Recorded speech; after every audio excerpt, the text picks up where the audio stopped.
Nah, kemudian fungsi dari pelayan-pelayan Tuhan, hamba-hamba Tuhan itu adalah orang-orang yang membimbing jemaat, menasehati jemaat supaya lepas dari dua hal ini, berjumpa dengan Tuhan sendiri. Berjumpa dengan Tuhan sendiri dan sambil menjaga diri. Tadi saya di awal saya katakan bahwa yang paling sering terjangkiti, paling rentan, paling rawan untuk terkena virus NPD itu adalah pendeta pembimbingnya.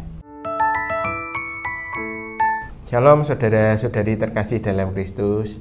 Shalom Pak Theophilus. Shalom Pak Tim. Ya, hari ini kita akan bincang-bincang. Ada pertanyaan seperti biasa dari respon dari suara gembala yang lalu Pak Theophilus. Oh, yang tentang apa? Yang tentang narcissistic personality disorder. NPD. Ya, NPD. Ya, wah, itu beken itu tentang NPD itu hari-hari ini cukup dikenal ya. Iya. Jadi itu kan bisa sangat berbahaya di dalam kehidupan orang percaya, betul ya Pak? Iya. Nah, yang jadi pertanyaan ini, kalau di dalam komunitas gereja ini bisa mendampak atau memberi dampak pada siapa gitu?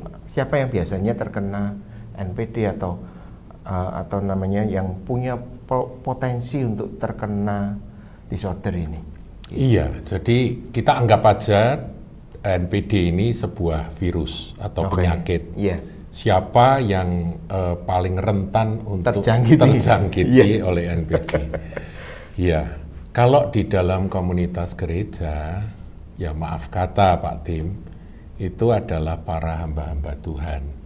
Namanya aja hamba Tuhan, tapi faktanya mereka adalah pemimpin kan? Iya, benar. Meskipun kemarin sudah saya bahas tentang servant leadership yang diajarkan oleh Tuhan Yesus.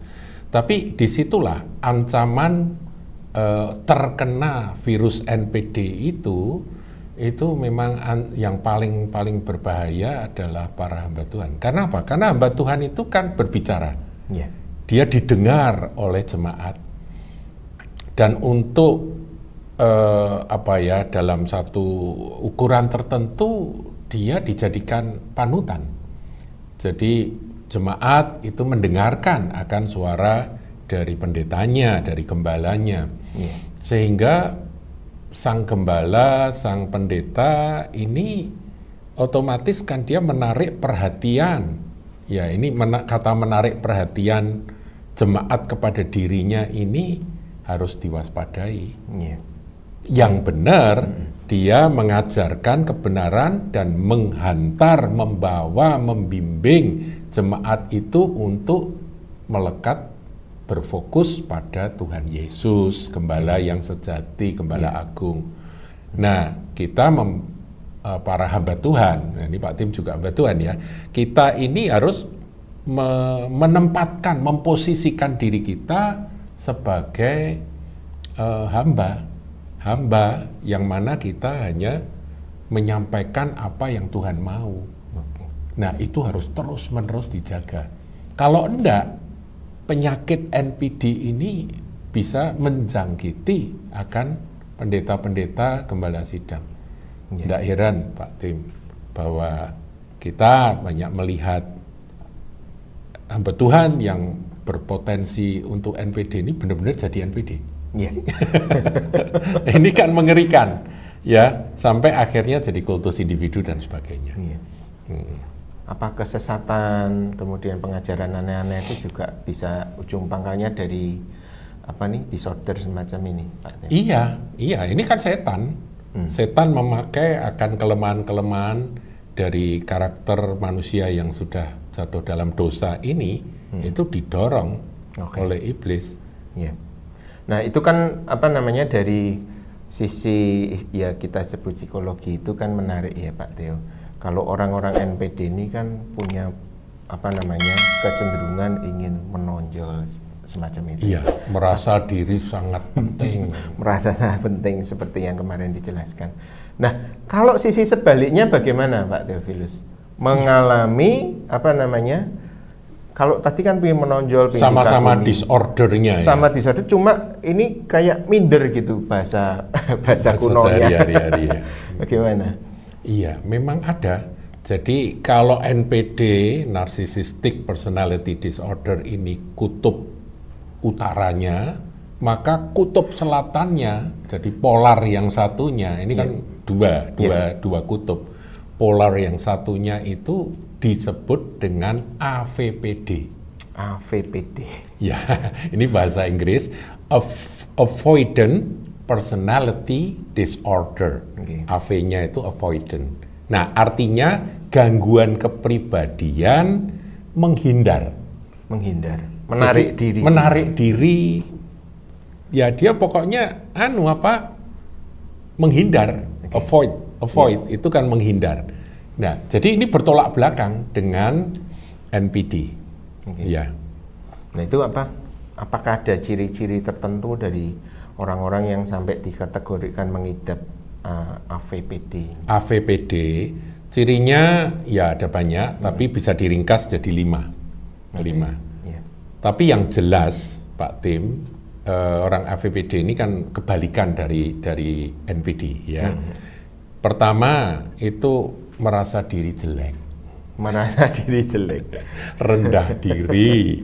Oke. Kalau bahasa Belandanya itu minderwaardig, gitu ya. Jadi merasa diri itu rendah.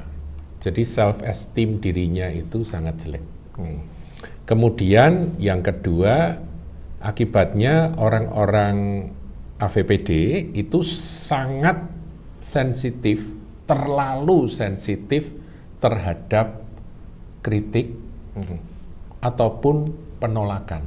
Jadi sesuatu yang sebetulnya bukan penolakan, kritik yang sebetulnya membangun, itu pun sudah mengena dia. Karena merasa rendah tadi. Karena dia sudah merasa diri rendah, begitu kesentuh sedikit dirinya, dia merasa, aduh, jadi rendahkan. semakin mengecil lagi. Sudah merasa kecil, begitu disentuh semakin kecil gitu ya.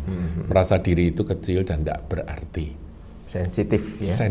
Oversensitif. Oversensitif. Yang ketiga, orang-orang AVPD ini cenderung menghindari hubungan sosial. Oke. Meskipun sebenarnya jauh dalam lubuk hati dari orang-orang yang bergejala AVPD ini, dia sebetulnya ingin diterima, dia ingin dekat dengan orang lain. Tapi ya itu tadi, karena terlalu sensi terhadap penolakan, terhadap kritik, terhadap perbedaan, itu dia sensitif sekali, maka dia mundur, makanya avoid, menghindari. Itu gejalanya itu. Kemudian yang keempat, sangat takut dipermalukan. Ya, ini mungkin masa lalu ya Pak Tim ya. Benar. Jadi sering dia dipermalukan. Makanya itu bullying atau bully-bulinan di sekolah, di kelas apa itu memang harus dihentikan. Benar sekali. Itu tanggung jawab dari para pendidik ya. Para guru-guru itu harus menjaga murid-muridnya, jangan sampai ada pentolan-pentolan yang suka membuli kawan-kawan yang lebih lemah. Ini memang harus ada yang melindungi mereka. Sebab kalau masa kecil sering dipermalukan, ditertawakan, ditolak, dianggap bodoh, direndahkan, itu sifat minder itu akan terbentuk. Oke. Jadi terbangun dari masa lalu, masa kecil. Mungkin trauma-trauma pernah dihina, semacam itu ya. Di keluarga juga Pak Di Tim. keluarga. Jadi misalnya Pak Tim, ada kakak, ada adik. Nah, yang tengah ini biasanya nggak dapat apa-apa. Ini Ateng, anak tengah. Anak tengah ya. Ini Pak Tim juga anak nomor 2 ya, anak tengah ya. Nah, jadi kakak nomor 1, wah itu disayang. Adik karena paling kecil juga jadi biji mata dari buah hati dari orang tua. Tapi kadang-kadang ini cuma perasaan. Perasaan, tapi ada kasus yang seperti itu. Betul-betul Ateng ini merasa dia selalu kalah sama kakaknya kalau pakai baju lungsuran Sisa. Jadi yang sudah dipakai kakak, sudah kesempitan dipakai dia. Tapi si adik selalu dibelikan baru. Nah, ini dibedakan karena begini. Bajunya sudah terlalu tua, nggak mungkin diturunkan sampai adik. Sampai adik. Jadi beli baru. Sudah robek ya, gitu. Ya Ini itu sering ya dalam keluarga bisa. dalam Jadi keluarga hati-hati jadi orang tua, jangan sekali-kali mempermalukan anak. Jadi kalau ada sesuatu yang mempermalukan anak harus segera dilindungi. Ya.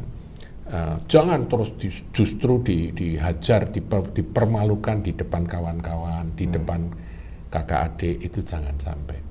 Jadi kalau berbuat salah dinasihati dengan pribadi pelan-pelan begitu ya. Lingkungan keluarga berpengaruh besar ya. Iya, dalam pembentukan. Karena orang tua harus tahu bahwa anak ini sudah cenderung minder, jangan semakin ditekan. Ya. Sebaliknya kalau sudah ada kecenderungan narsis itu ya harus diajari firman. Ya. Kemudian yang kelima, itu tadi saya katakan 5 ya. Ya. Akibatnya kurang percaya diri. Jadi betul-betul inferior sekali. Jadi inferiority complex itu ada di dalam diri orang-orang AVPD ini. Jadi dia kalau lihat orang lain selalu dia merasa bahwa aku lebih jelek, lebih bodoh, lebih inferior dibandingkan siapapun. Tidak mampu. Tidak mampu, tidak bisa. Itu kecenderungan itu ada di dalam diri orang-orang AVPD. Sekali lagi seperti halnya NPD, itu tidak semua orang yang punya kecenderungan itu langsung sudah sakit NPD, sudah disorder, tapi kecenderungan ada harus dicegah. Nah, demikian pula kita harus mencegah kecenderungan jangan sampai anak-anak kita, siapapun yang ada di sekitar kita itu terkena, ini juga virus, Pak. Jadi kalau NPD itu tadi saya umpamakan virus, ini pun juga virus dari kutub yang berbeda, yaitu gangguan kepribadian menghindar. Nah, tadi sempat disinggung supaya tidak terkena, kan berarti ada potensi. Nah, apa sebetulnya kata firman Tuhan mengenai disorder tipe yang tolak belakang dari NPD ini? Manusia itu kan karena dosa, maka ada kecenderungan ini, ada kecenderungan itu, yang dua-duanya salah. Maka itu firman Tuhan itu sebetulnya adalah jawaban, solusi. Solusi. Nah, saya teringat Pak Tim, ini kan dua-dua ini kalau NPD ini kan seperti nonjol gitu ya. Sedangkan AVPD itu sepertinya amblek gitu ya, ambles gitu. Nah, ini kan ketika Yohanes Pembaptis tampil, beritanya itu adalah apa yang disampaikan oleh firman Tuhan di dalam kitab Nabi Yesaya. Coba kita lihat Lukas 3 ayat yang ke-3 sampai yang ke-6. Wah, ini bagus sekali ini. Lukas 3 sampai 6 saya bacakan. Maka datanglah Yohanes ke seluruh daerah Yordan dan menyerukan, bertobatlah dan berilah dirimu dibaptis dan Allah akan mengampuni dosamu. Amin. 4. Seperti ada tertulis dalam kitab nubuat-nubuat Yesaya, ada suara yang berseru-seru di padang gurun, persiapkanlah jalan untuk Tuhan, luruskanlah jalan baginya. 5. Setiap lembah akan ditimbun dan setiap gunung dan bukit akan menjadi rata. Yang berliku-liku akan diluruskan, yang berlekuk-lekuk akan diratakan. Ayat 6. Dan semua orang akan melihat keselamatan yang dari Tuhan. Ya, jadi kalau kita simpulkan ya Pak Tim, ayat 3 itu adalah seruan pertobatan. Kemudian kalau bertobat dibaptis gitu ya, dan ada pengampunan dari Allah, kan begitu. Kemudian apa yang harus dilakukan? Nah, ini kan langkah pertobatan. Nah, digambarkan di dalam kitab Nabi Yesaya, nubuatan itu dikatakan setiap lembah, ayat 5, akan ditimbun dan setiap gunung dan bukit akan menjadi rata. Saya fokus ini aja ya. Yang lain-lain nanti ada tafsirnya. Jadi dalam konteks kita tadi membahas kecenderungan NPD dan kecenderungan AVPD, ini dua-duanya ini seperti gunung yang harus diratakan. Artinya kalau dia suka nonjol-nonjolkan diri, dia harus belajar merendahkan diri. Tapi sebaliknya, yang AVPD, yaitu mereka yang merasa diri itu rendah, ini lembah. Itu harus ditimbun, harus diangkat. Jadi Tuhan itu luar biasa ya. Tuhan ingin yang menonjolkan diri, yang sombong harus merendahkan diri. Tapi yang minder, yang merasa diri kecil, ya, yang remuk hati, yang rentan dalam kehidupan bermasyarakat ini, mereka harus diangkat, ditimbun. Bahasa proyeknya diuruk, supaya dia naik, dia naik gitu. Jadi memang luar biasa. Dan ayat 6 di situ dikatakan semua orang akan melihat keselamatan yang dari Tuhan. Jadi ini dalam konteks keselamatan. Keselamatan itu kan bukan hanya diampuni dosa nanti mati masuk surga, tapi dalam hidup ini terjadi akan perubahan. Nah, dalam konteks bahasan kita pada saat ini adalah yang NPD itu bertobat, rata, diratakan. Yang AVPD bertobat, diangkat supaya dia tidak lagi minder, begitu. Menarik sekali. Apalagi Pak Theophilus nasihat firman mengenai ini? Ya, sekarang satu persatu Pak Tim. Tadi sudah saya sebutkan 5 ya. Sekarang kita mulai, ini sudah saya catat. Yang merasa diri jelek, yang rendah diri, yang minder, wardeh itu ya. Itu coba kita lihat Yesaya 43 ayat yang keempat. Yesaya 43 ayat yang keempat. Tolong Pak Tim bacakan bagian A saja itu. Yesaya 43 4a. Oleh karena engkau berharga di mataku dan mulia, dan aku ini mengasihi engkau. Ya, kurang apa? Kurang apa ini dari pernyataan Tuhan? Tuhan berkata kepada kita umatnya, engkau berharga. Jadi ketika orang yang kecenderungan AVPD, yang merasa diri jelek, rendah diri, dan tidak ada orang yang mau mengasihi aku ini siapakah aku ini, begitu ya. Ini harus membaca ayat ini. Tuhan pencipta langit dan bumi itu berkata, engkau berharga di mataku. Jadi mata Tuhan itu tertuju pada orang-orang yang merasa dirinya jelek. Orang-orang yang merasa bahwa dia tidak ada harganya. Yang tadi lembah itu yang lembah itu, yang tinggal di lembah yang dalam itu. Makanya melalui ayat ini dia harus mau setuju dengan firman.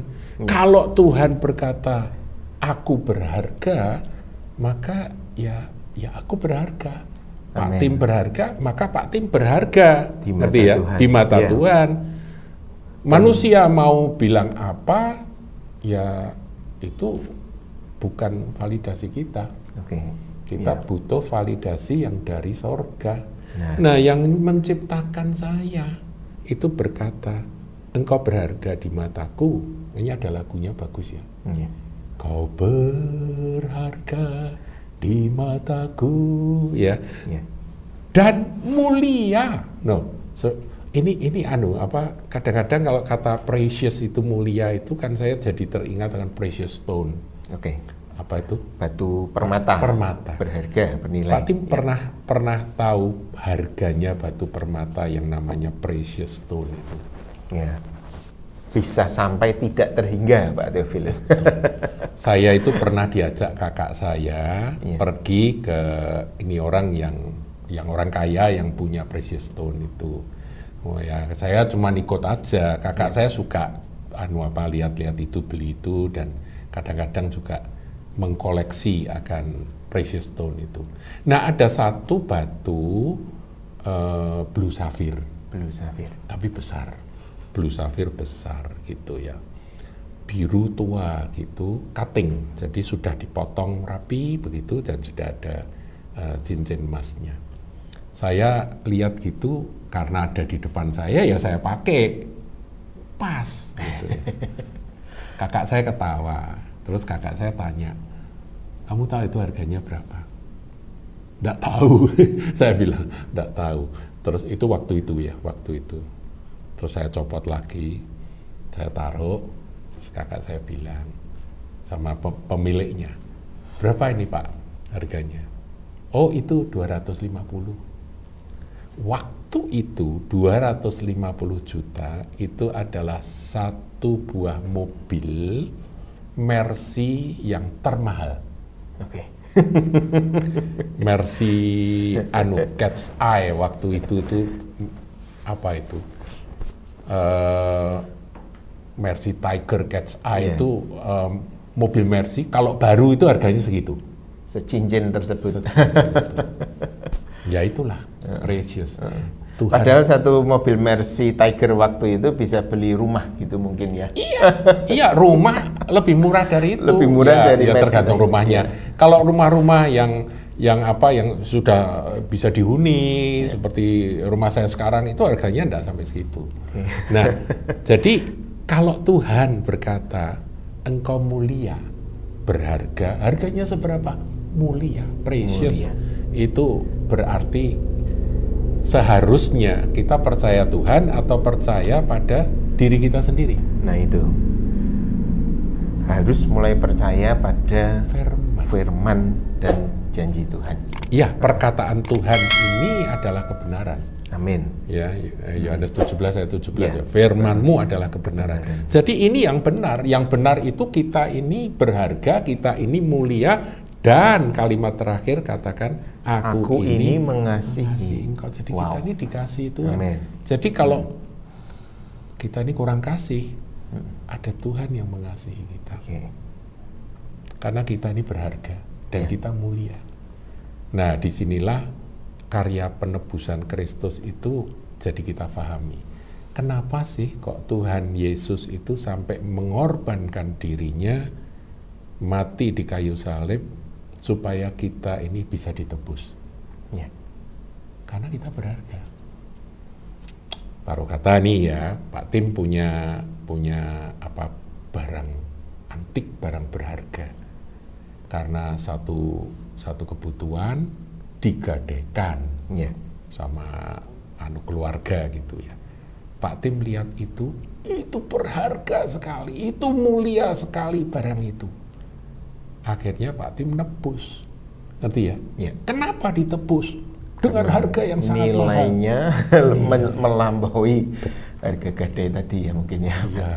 Sampai kalau dalam konteks keselamatan kita, itu karena kita ini di mata Tuhan itu sangat berharga. Makanya kita ditebus. Ditebus dari dosa. Ya itu yang pertama. Kemudian yang kedua, sangat atau terlalu sensitif terhadap kritik maupun terhadap penolakan. Ya ini kembali pada masalah keluarga. Coba kita lihat Mazmur 27 ayat 10. Mazmur 27 ayat yang ke-10. Saya bacakan ya. Ya. Sekalipun ayahku dan ibuku meninggalkan aku, namun Tuhan menyambut aku. Ya, ayah ibu itu gambaran dari perlindungan seorang anak. Jadi anak itu kan tidak berdaya. Sejak dia bayi, kemudian dia anak-anak kecil, remaja, itu masih tidak berdaya. Dia butuh perlindungan, covering dari ayah dan ibu. Tapi di sini dikatakan oleh Daud, sekalipun ayahku dan ibuku meninggalkan aku, jadi yang aku harapkan untuk melindungi aku, untuk menerima aku, untuk mengasihi aku, meninggalkan aku. Daud itu menemukan sebuah keyakinan yang lebih kuat dibandingkan kebutuhan seorang anak terhadap ayah dan ibu. Yaitu apa? Tuhan menyambut aku. Saudara, ya ini bagi Anda yang mendengarkan, kalau Anda merasa ditolak atau merasa dibuang oleh keluarga. Ayah, ibu tidak mau lagi, bukan karena kesalahan loh ya, tapi karena memang Anda dianggap tidak ada gunanya gitu ya. Kalau kesalahan kan berarti anak yang hilang itu. Nah, itu harus bertobat. harus bertobat sendiri, pulang sendiri. Tapi kalau sudah bertobat tetap dibuang, ketahuilah bahwa Bapa di sorga menerima Anda. Amin. Ini yang harus diketahui. Sehingga orang yang terlalu sensitif terhadap penolakan, ingat ayat ini. Ya. Orang mau nolak, di mana-mana penolakan itu bisa terjadi. Dunia ini memang keras dan kejam. Betul. Dan kita pun juga tidak bisa menyenangkan semua orang kan. Betul.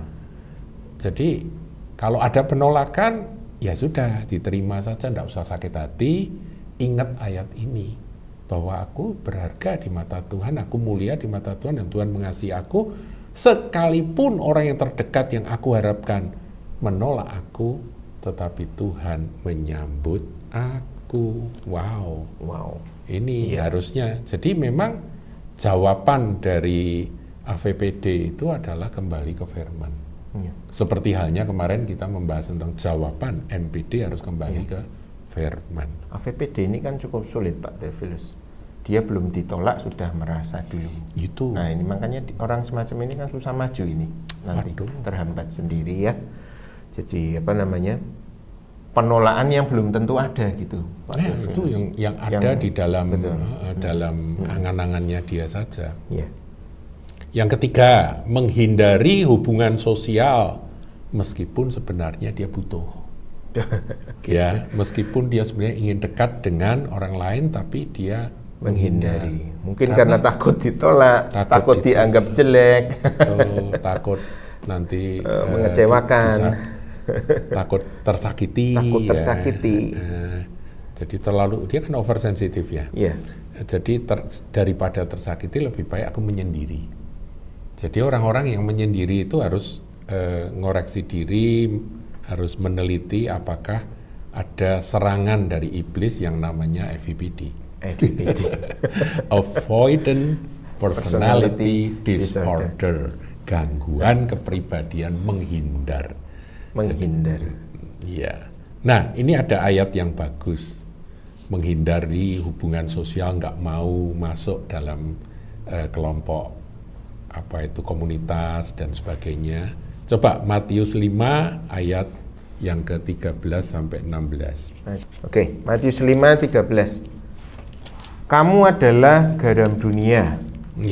Jika garam itu menjadi tawar, dengan apakah ia diasinkan? Tidak ada lagi gunanya selain dibuang dan diinjak orang. 14. Kamu adalah terang dunia, kota yang terletak di atas gunung tidak mungkin tersembunyi. 15. Lagi pula orang tidak menyalakan pelita lalu meletakkannya di bawah gantang, melainkan di atas kaki dian sehingga menerangi semua orang di dalam rumah itu. 16. Demikianlah hendaknya terangmu bercahaya di depan orang, supaya mereka melihat perbuatanmu yang baik dan memuliakan Bapamu yang di surga. Ya, jadi memang AVPD itu memang pekerjaan setan. Yang membuat kalau orang sudah jadi anak Tuhan, ya tidak memfungsikan menjalankan fungsi sebagai garam dan terang. Kalau terang ya untuk menerangi, kalau garam ya untuk menggarami, bukan untuk disembunyikan. Nah, di situ menghindari hubungan sosial ini harus dilawan dengan ayat ini. Jadi tadi diawali dengan aku diterima oleh Tuhan, aku disambut oleh Tuhan meskipun ada penolakan dari ayah ibu, kemudian ternyata aku ini berharga dan mulia di mata Tuhan dan Dia mengasihi aku. Maka sekarang ayatnya Tuhan berkata, kamu adalah garam dunia. Perlu digarisbawahi Pak Tim. Tuhan nggak pernah berkata, jadilah garam dunia. Iya. Tidak. Kamu adalah garam. Kok bisa jadi garam? Karena ada Yesus. Iya. Begitu kita menerima Tuhan Yesus dalam hidup kita, maka garam itu ada. Kita menjadi garam, otomatis. Dan begitu ada Kristus, ada firman, maka kita ini membawa terang. Iya. Tapi terang itu harus dinyatakan menerangi orang di sekeliling kita. Ya. Jadi menghindar itu adalah karya iblis, adalah bisikan iblis. Kamu nggak usah kumpul. Kamu nggak usah ada di kerumunan orang, di komunitas. Ya. Kamu nanti disakiti. Itu adalah bisikan iblis. Ya. Kamu terang, kamu datang, terangi semua. Ya. Kamu garam, kamu datang, garami semua. Nah, itu yang menjadi perintah. Berarti Tuhan. ini mulai ajaan untuk beraksi ya di dalam apa namanya? Jadi melawan iman ya. Melawan akan kecenderungan tersebut. Tetapi dengan dasar firman. Bukan dasar dorongan psikologi saja. Ya, berarti ini ajaan juga untuk misalkan ada yang mengalami seperti ini, Tuhan bicara, kamu jangan lagi menyembunyikan dirimu, tapi ayo keluar, gitu ya. Betul, untuk betul, keluar. Dengan nilai-nilai firman Tuhan yang ada dalam hidupmu, semacam itu ya, Pak. Iya, Oke. betul. Nah, sekarang poin 4, takut dipermalukan, takut ditolak, atau takut dianggap bodoh. Ya. Jadi berulang kali ya, takut Ya. ditolak, itu tuh ya diulang-ulang. Kemudian takut dipermalukan. Ini memang karena itu tadi. Karena ada yang tadi sudah kita bahas ya, background, masa lalu, dia pernah dipermalukan, itu menjadi satu traumatic disorder juga ini ya, bahaya ini ya. Jadi kita harus menyelesaikan itu. Dulu pernah dipermalukan, Tuhan menolong. Tuhan sudah sembuhkan. Tuhan sudah pulihkan. Sekarang aku tidak akan takut dipermalukan. Kalau aku harus ada hal yang dipermalukan, pasti itu ada poin positif untuk membangun kerendahan hatiku. Ya. Kadang-kadang dipermalukan itu juga penting loh Pak Tim. Saya pernah loh Pak Tim dipermalukan. Dulu ya, cerita dipanggil untuk menyampaikan firman. Waktu itu masih mahasiswa di gereja. Acaranya adalah acara teman-teman bersaksi gitu ya. Kemudian saya akhir gongnya saya nyampaikan firman.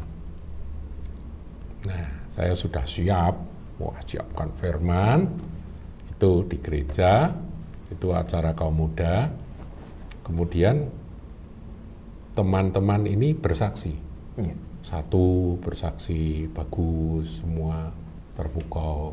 Kemudian 2, dan yang terakhir, kalau tidak salah ada 3 yang bersaksi, saya mestinya firman. Yang ketiga ini bersaksi, panjangnya luar biasa, tapi bagus. Jadi panjang dan memukau. Lah saya nunggu, waktuku kapan gitu ya, waktuku kapan. Itu ingat, saya masih ingat. Dan sampai akhirnya selesai, pemimpin dari kaum muda tampil, terus menjawab menutup akan ibadah dengan berkata begini, saudara, mestinya kita akan dengarkan firman Tuhan dari kawan kita Theophilus Hendra, tapi karena waktu kita sudah dikenyangkan dengan 3 kesaksian teman-teman kita, maka kita akan akhiri. Jadi saya tuh sudah pakai baju bagus ya, sudah siap firman, sudah semangat ya, sudah doa sungguh-sungguh, persiapan. Puasa seminggu.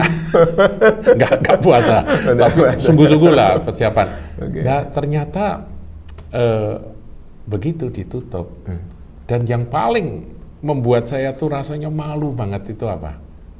Terakhir saya dikasih amplop. Nah sampai saya bilang, wong belum apa-apa, enggak ngomong apa-apa, nyanyi juga enggak, doa juga enggak, dikasih amplop gitu. Itu pengalaman yang mempermalukan. Iya. Saya rasa semua orang mungkin pernah ada di posisi seperti itu ya Pak. Punya pengalaman-pengalaman. Ya. dipermalukan tanpa sengaja, saudara. Tanpa sengaja.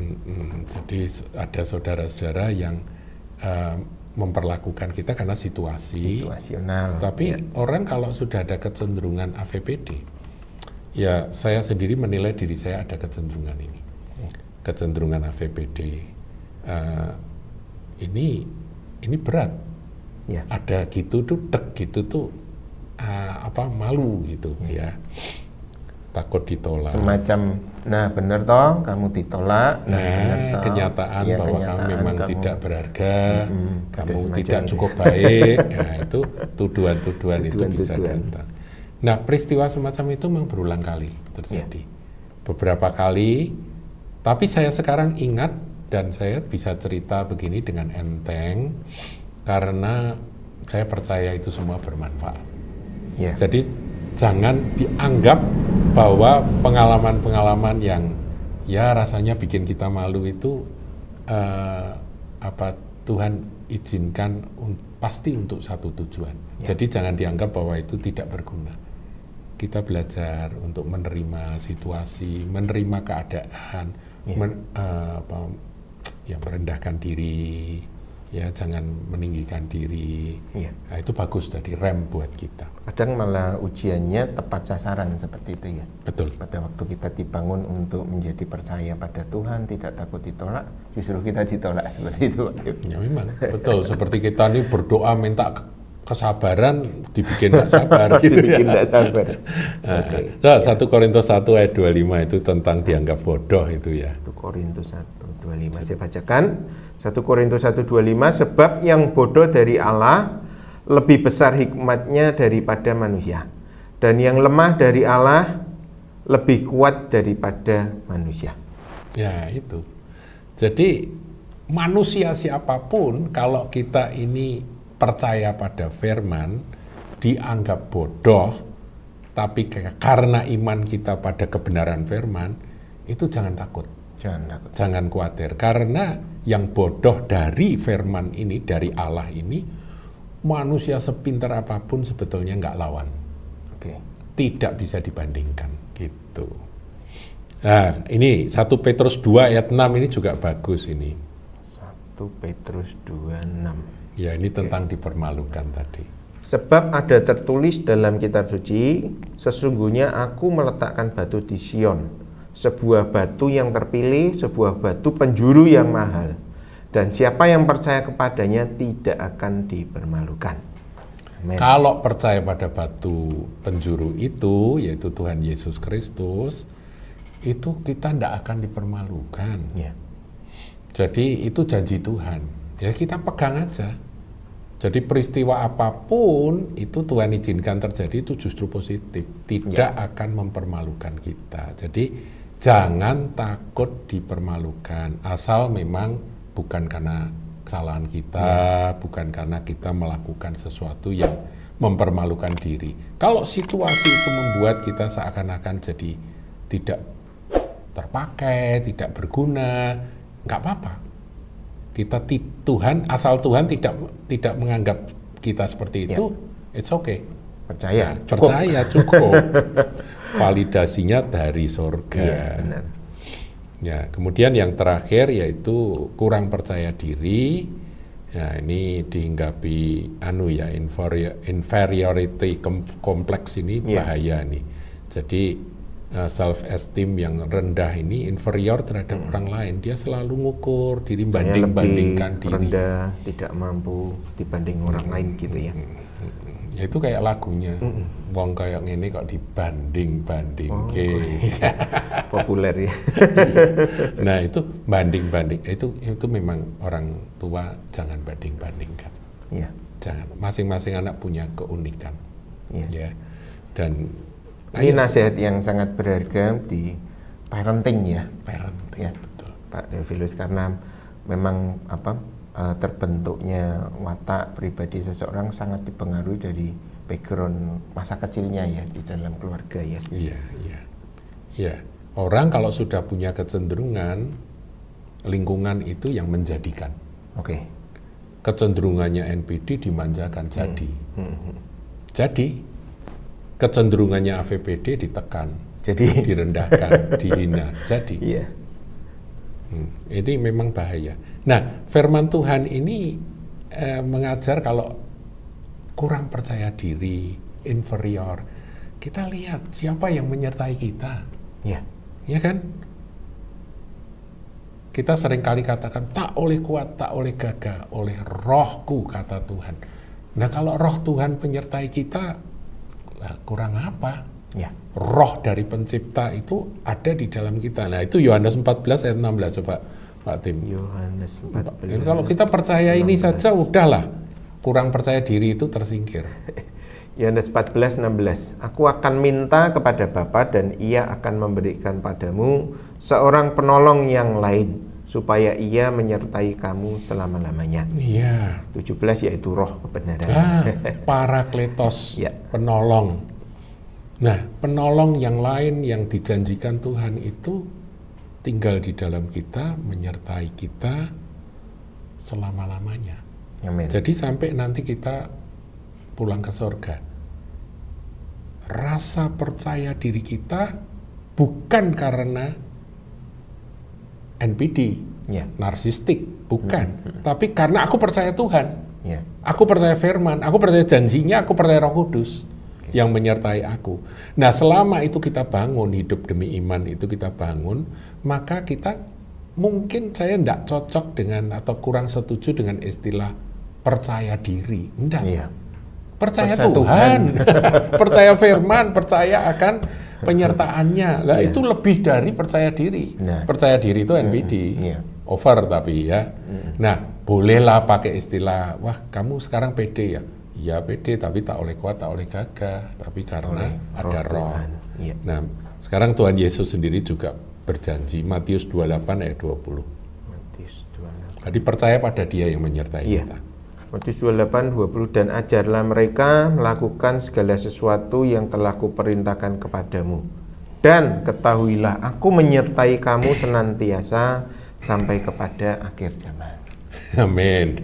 Amin. Ya, jadi semua gejala-gejala AVPD itu sebetulnya ada jawabnya. Dan ini hanya sebagian.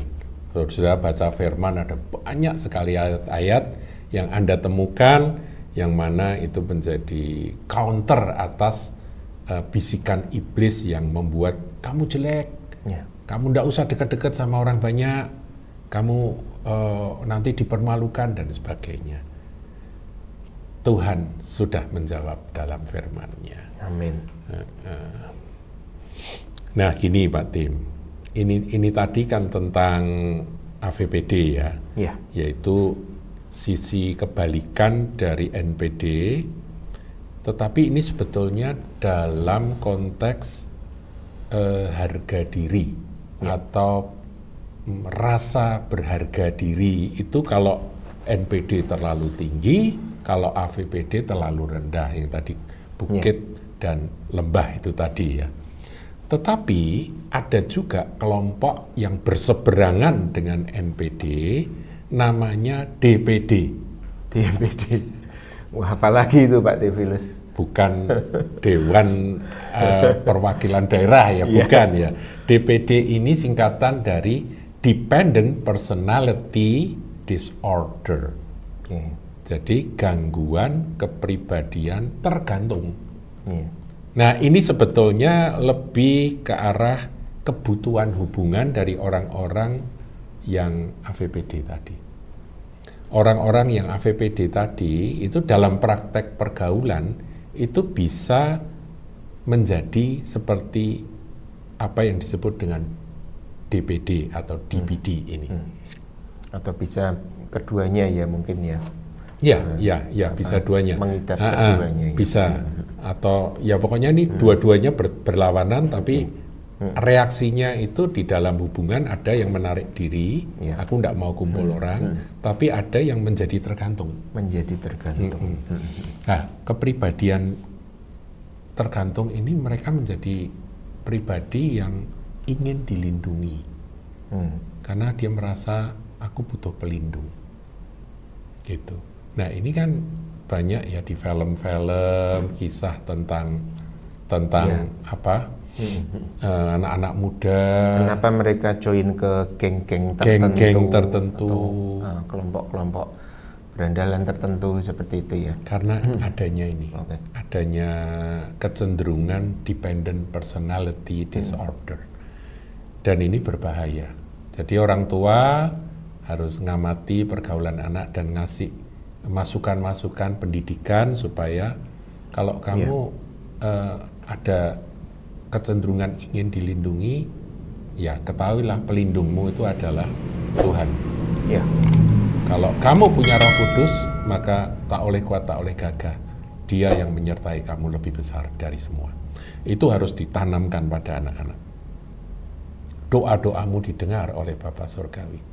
Jadi di dalam pergaulan di sekolah, dalam pergaulan dengan antar teman, itu enggak perlu kamu sampai jadi orang DPD.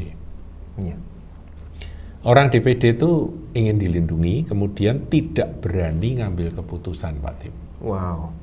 Jadi dia tuh ngambil keputusan selalu tanya bosnya, tanya pimpinannya, tanya pendetanya. Wah, itu DPD rohani itu. DPD rohani. Mau beli rumah, bentar tak tanya pendeta dulu, ini posisinya. Pendetanya NPD. Pendetanya NPD. Ini kan yang sering terjadi di dunia gerejawi. Kalau pendetanya NPD harus tanya. Iya. Wah, kalau enggak tanya kamu berdosa, kamu sesat. Waduh, gawat. Pasangan yang sesuai. Bisa jadi pasangan ya? Bisa. Jemaatnya DPD, pendetanya NPD. Wah, kultus itu sudah jadi cult itu ya. Iya, ciri-ciri sesat. Kultus, iya sesat. Yang satu ngontrol, yang satu suka dikontrol. Benar. Takut ditinggal, takut ditolak. Ya mirip ya seperti tadi ya. Tapi ini gejalanya, terus akibatnya dia rela mengorbankan diri demi mempertahankan hubungan. Wow. Ngeri ya? Bahaya sekali. Ngeri, dia suruh mencuri uangnya orang tua, dia berani. Hanya demi supaya dia diterima oleh pelindungnya itu. Suruh jual narkoba, dia mau. Ya kan ngeri, ini ngeri banget ini. Jadi orang tua harus sadar, anak-anak itu kalau sudah ada gejala begini harus segera dilayani, ditolong. Dan tentunya sangat mudah dimanipulasi oleh pribadi-pribadi NPD. Bahaya sekali ini. Iya, dimanipulasi, dia pasti dikontrol. Nah ini kalau controlling spirit yang ada pada pendeta-pendeta NPD itu bahaya sekali. Kalau ketemu dengan jemaat yang DPD. Saya sering ketemu nih model gini. Ini kalau sudah sampai kuasa iblis bekerja, itu betul-betul mereka tak terpisahkan. Kebenaran disampaikan itu mental. Firman Tuhan disampaikan mental. Jawabannya, saya tanya pendeta dulu. Waktu saya sudah jelaskan bahwa pendetamu itu sesat, seperti begini, jawabnya, kalau dia memang betul sesat, saya bisa bunuh mereka semua. Marah itu. Dulu pernah saya ceritakan ya Pak Tim ya, pernah saya ceritakan ada seorang pemuda, ini perlu nih, Anda semua dengar cerita ini. Ada seorang, bukan pemuda, seorang bapak muda yang mana istrinya dia itu diambil sama pendetanya. Jadi ya apalah pacarnya pendeta gitu. Ya hidup sama pendetanya. Dia dipisahkan. Dan dia kemudian pergi ke kota Semarang ini ketemu saya. Kemudian saya tanya, lah istrimu gimana? Ya istri saya sama pendeta. Lah hidupnya gimana? Ya jadi istrinya pendeta. Lah kok kamu serahkan? Kok kamu pasrah? Jadi ceritanya dulu mereka suami istri ini ada bentrok, ada ketidakcocokan, kemudian konseling sama pendetanya. Nggak tahu pendetanya itu dapat wahyu dari iblis, bilang bahwa kalian harus pisah dulu sementara. Ini istrimu biar sama saya. Lah wong pendetanya itu istrinya dicerai. Kemudian dia kawin berapa kali, cerai lagi. Nah, ini dapat jemaat yang sedang bertengkar, istrinya diambil sama dia, ya suruh jadi pacarnya pendeta gitu. Ngeri ya saudara, ini kejadian benar loh. Jadi bukan dongeng ini, saya melayani orangnya. Kemudian saya tunjukkan firman Tuhan bahwa itu sesat, bahwa itu setan, ya. Itu percabulan, itu dosa perzinahan, gini-gini saya tunjukkan semua. Marahlah dia. Dia bilang, kalau memang seperti itu saya akan bunuh dia. Saya bilang, ya jangan, kalau kamu bunuh dia, kamu nanti masuk penjara. Anakmu gimana? Dia bawa anaknya dipelihara, dia masih kecil, cakep gitu anaknya. Kemudian setelah itu dia tiba-tiba diam, nunduk lama sekali. Saya pikir dia merenung. Tidak taunya setelah nunduk lama tiba-tiba dia berubah. Dia bilang gini, Pak Tim, Om, mana mungkin dia bersalah? Pendeta saya mana mungkin salah? Dia kan hamba Tuhan yang diurapi. Sudahlah, saya tidak bisa apa-apa kalau sudah gitu. Ya sudah, nyerah saya. Saya hanya bisa mendoakan. Ngerti ya saudara? Ini ya. NPD ketemu DPD. Sudah, yang satunya dikuasai, dikontrol dalam segala aspek. Ngeri. Ya tentunya itu sudah jadi kultus individu, jadi iblis ya, jadi ajaran sesat, kelompok sesat. Mudah dimanipulasi. Kemudian merasa tidak berdaya bila sendirian. Nah, firman Tuhan katakan bahwa aku menyertai kamu sampai akhir zaman kok sendirian. Sekali-kali aku tidak akan meninggalkan kamu. Dan roh Tuhan juga menyertai kita. Jadi jawabannya apapun ya, baik AVPD maupun DPD, jawabannya yaitu back to the Word of God, back to the Bible. Sudah tidak ada lain. Percaya saja pada firman Tuhan, katakan di dalam nama Tuhan Yesus, aku lembah, timbunlah Tuhan, sehingga aku jadi normal. Aku gunung, bukit, potong Tuhan, keruk Tuhan, sampai aku jadi normal. Udah, sesederhana itu Pak Tim. Jadi memang ternyata di dalam pengikutan akan gereja berjemaat, bisa terjadi seseorang itu bukan mengandalkan Tuhan, tapi orang lain, bahkan hubungan ya Pak Theophilus. Betul. Ini yang hari ini dibongkar oleh firman Tuhan, supaya kita kembali kepada Tuhan sendiri, pribadi Tuhan. Betul.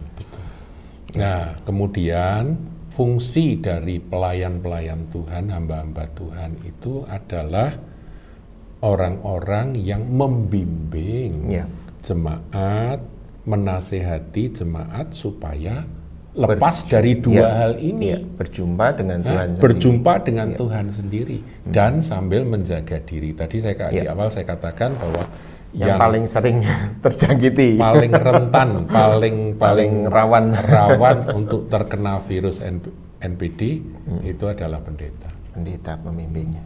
Wow, luar biasa sekali. Saya rasa ini akan jadi berkat, bisa jadi pedoman hidup. Cuman begini Pak Theophilus, sedikit saja, kan firman Tuhan bilang selumbar di mata saudara kita bisa lihat, balok di mata kita kita nggak tahu. Nah, ini tips aja. Semua nasihat ini dari seri sebelumnya sampai hari ini, bagaimana supaya kita memperlakukan ini pertama-tama untuk mengkoreksi diri. Bagaimana Pak Theophilus?